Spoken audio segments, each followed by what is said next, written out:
I'm going to show you how to do a QR code kind of from the beginning. So first of all, you need to start with the URL, and you can get a URL for a video in many different places. If you're trying to create a QR code for a video that's already on the internet, you can use that URL. What I do particularly for my scrapbooking is I go into YouTube, and we're gonna go into YouTube here, and I go to my channel, and I know it's my channel because it's got my little picture here. I can hit this little create icon. This is not content from my channel. This is what you see on the screen is content that it's trying to tell me I should watch. If I want to see what's in my particular channel, I would click on my URL. I would go to my channel, and here is a list of videos that are on my channel and live currently. Now, if I want to see videos that are not live or that are private or unlisted, I would have to go over to, I go to Manage Videos,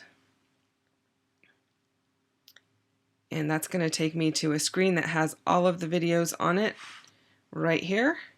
And you can see that some are public, some are scheduled, and then there are some that are unlisted. So I use unlisted for what I'm going to create for my QR codes. The URL is not searchable. It's not, you can't see it on my channel unless I go into my own content that I've created on the back end. So that's why I use unlisted. You could also use private. The difference is neither one are searchable. You have to have the exact link, but with private, the viewer has to have a YouTube account, and you are limited to 50, I think it's 50 viewers or 50 email addresses that you can send that link out to.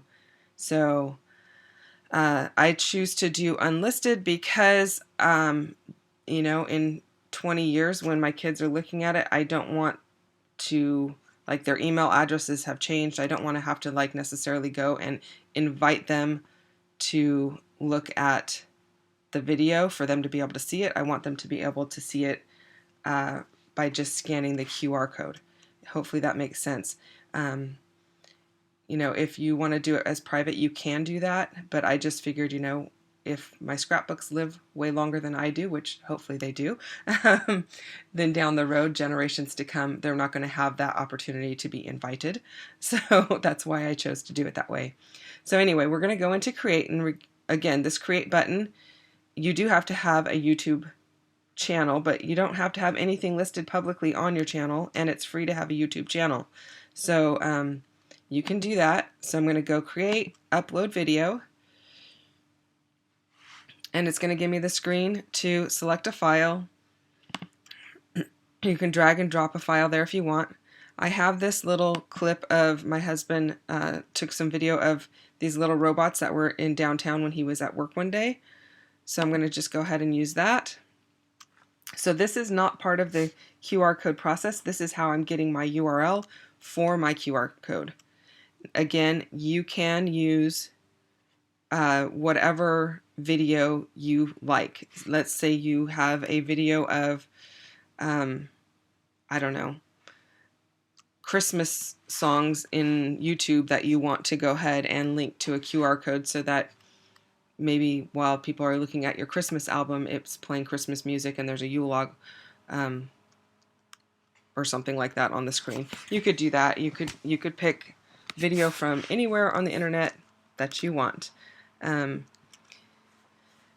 it does I do believe it has to be on the internet, because otherwise, if it's housed on your personal computer, the QR code that somebody else scans is not going to link to that, because that's on your personal computer. It's not out in, out in the internet space or internet world. So I'm just picking a thumbnail. This is all stuff that you do in YouTube. I'm not going to select anything else because I'm not doing it. I'm not creating a playlist or anything like that. I'm not tagging it.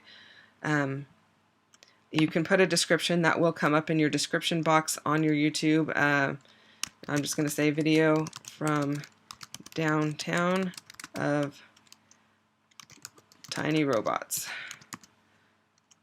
And I'm going to say next because it's finished processing. You can see that here. And then I don't do anything on the video element screen. I do click unlisted. Again, anyone can, with the video link, can watch your video. Now, they would have to, your video link is this link that's over here.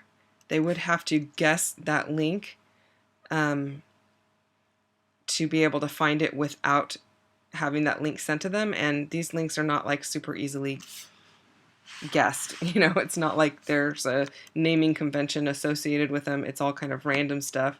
So I'm just going to capture that link. So I'm doing, now see it's taking me to the video. I didn't want to do that. Okay, so I've highlighted it. I'm going to go copy it. So on a Macintosh, that's Command Copy. On a PC, it's Control C. Or you can right click on a PC and do the same thing. And then I'm going to hit save. It's going to save the video. Now, I don't want to necessarily share the link anywhere, or you could share it to yourself if you'd like, if that's an easier way for you to capture it or keep track of the links that you have for particular videos. Maybe you want to keep track and you've got a lot of private videos out there and you keep a spreadsheet of it. You could do that, email it to yourself or whatever. This is also another spot where you could copy and paste it. I could highlight it and copy it, but I've already done that, so we're going to move on. I'm just going to close that. Now I'm going to open up another window here for Google, and I'm just going to put in QR code generator. And the one that I like to use is qr-code-generator.com. I don't use the one that comes up immediately is Flowcode. It's kind of a funny looking QR code, so I don't use that one. So I just click on the link to create my QR code, and it's free.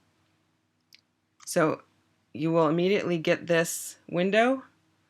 I'm just going to paste my link there. So I did Command V, which is for Mac, or Control V on a PC. That will give you the copy paste function, or the paste function anyway.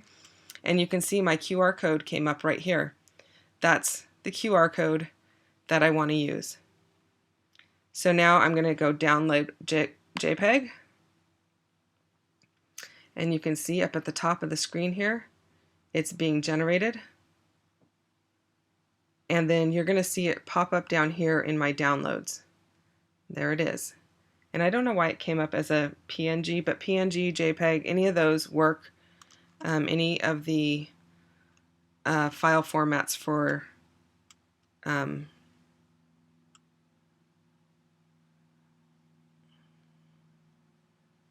like photos and graphics extension. Okay, so I'm going to go ahead and close this, and I'm going to close that, and I'm just going to open this up. There's my QR code. So that's what I want to print.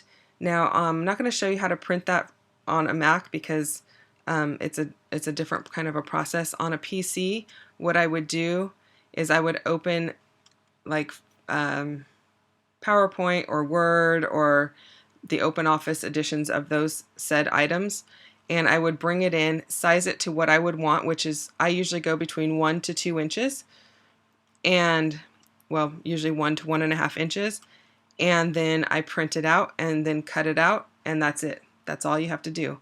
Super simple. You could do the exact same thing by just going to the internet, pulling, maybe somebody else has a video out there that you would like to link to. Like I said, you just pull the URL, go to the QR code generator, and that's it. I hope that was helpful to you. If you have any questions or comments, you can drop those down below, and I will try to answer those as best I can. I am not super technical. My husband did have to help me a little bit with getting the screen capture of all of this, so but I will do my best to answer it. Thanks so much for watching. Have a great day. Bye-bye.